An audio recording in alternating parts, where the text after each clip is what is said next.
All right, ahead of Memorial Day, I went to the National Medal of Honor Museum. It's in Arlington, Texas, and it pays tribute to our brave service members who have received our nation's highest honor. Among them, Army Captain Flo Groberg, who was injured in Afghanistan in 2012.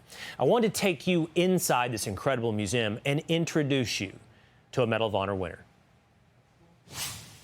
The Medal of Honor Museum was created to share the stories of the people behind the medal. The medal is absolutely an incredible honor, but it doesn't exist without the people who wear it. And so around you in our exhibits, you see the faces of the people who wear this medal. Now, you tell the stories of over 300 recipients of the Medal of Honor. And on these islands we see, you focus in on something like 26 recipients of the medal? Yes. We have the ability to dive deeper into their stories and talk about how they were as kids, how they grew up, where they grew up, and create these entry points for our visitors to learn more about their lives and how we might be connected to them. So how many wars are represented by the recipients here at this museum? So we have every conflict since the Civil War represented in the museum here, as well as non-combat medals of honor. That is no longer an opportunity for service members. You must receive this medal now for valor in combat. But before World War II, it was possible to receive the medal for a non-combat mission. And when was the first Medal of Honor awarded? The first medal was awarded in 1863 for a train robbery. Is that right? That's a train right. robbery. Andrews Raiders, they stole a train from the Confederacy and tried to drive it north. They were captured. And one of the more recent Medal of Honor ceremonies was actually to award 2 of those Andrews Raiders. All right, now I am honored and excited to introduce you to Captain Flo Groberg, who is one of the Medal of Honor recipients honored here at the museum. Good to see you, Flo. Well, great to see you. Thanks for being here. So you'd already become a citizen, but you felt you needed to earn your citizenship? Mm-hmm. Yeah. I mean, look, just because you get invited to the party doesn't mean you belong, right?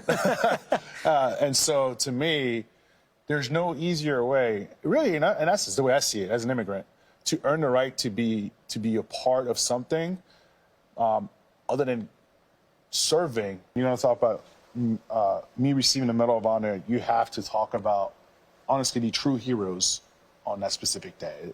I look at myself, and just like my brothers, my friends who are the other recipients, most of us look at ourselves and we were chosen for this award, put on a platform, and we represent our friends, specifically the ones that didn't come home on that day. Would you mind sharing us August 8th, 2012? I see this kid, maybe 18 years old, 19 years old, maybe a little longer.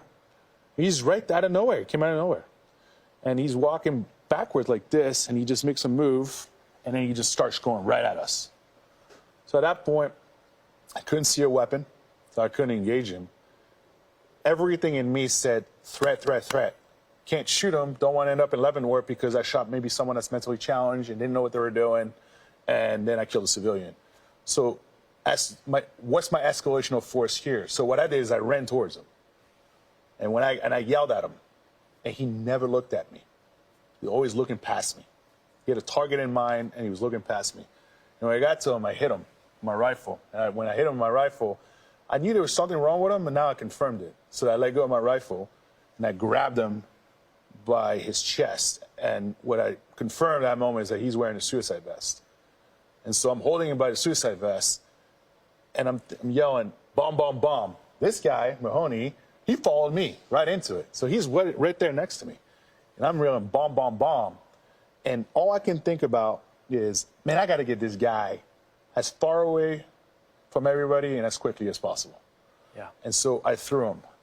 Wasn't as big as I am now, so he didn't go that far.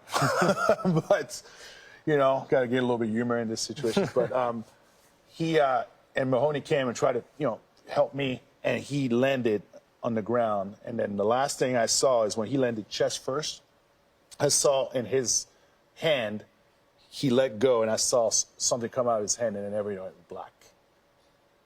So what he had done is that they were in a structure. It was a coordinated attack. Motorcycles was a diversion. As soon as that happened, he walked out. He clicked in. Dead man's trigger. So he's committed. Probably drugged up. Probably scared. I went in, hit him, grabbed him. He probably still scared and he's clenching. When he hit the ground forced him to let go of the dead man's trigger, which then detonated the bomb. Threw me 30 feet. Woke up a couple minutes later, dust, the cloud of dust. Couldn't see anyone. Luckily, my number two, Brink, came in, grabbed me by the hand of my plec here, dropped me in a ditch. Medic and my translator patched me up.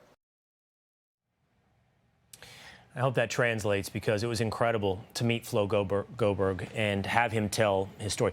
Flo, by the way, immigrated to the United States from France when he was 11 years old. You heard him say there, although he'd already become a citizen, he needed to earn his citizenship.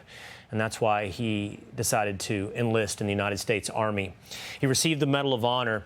But in talking to him and any other Medal of Honor winners, one thing you come away with is there's a complex mix of emotions. Yes, some pride, but a lot of shame, because a lot of bad things happen when you're in an event that leads to someone receiving the Medal of Honor. And all he talks about is those 4 guys that they lost that day. Those are the men that he thinks about. And he suggests every single other recipient of the Medal of Honor carries that same burden. But we can celebrate them this Memorial Day weekend, the ones that we have lost, who gave so much for us to enjoy this wonderful country.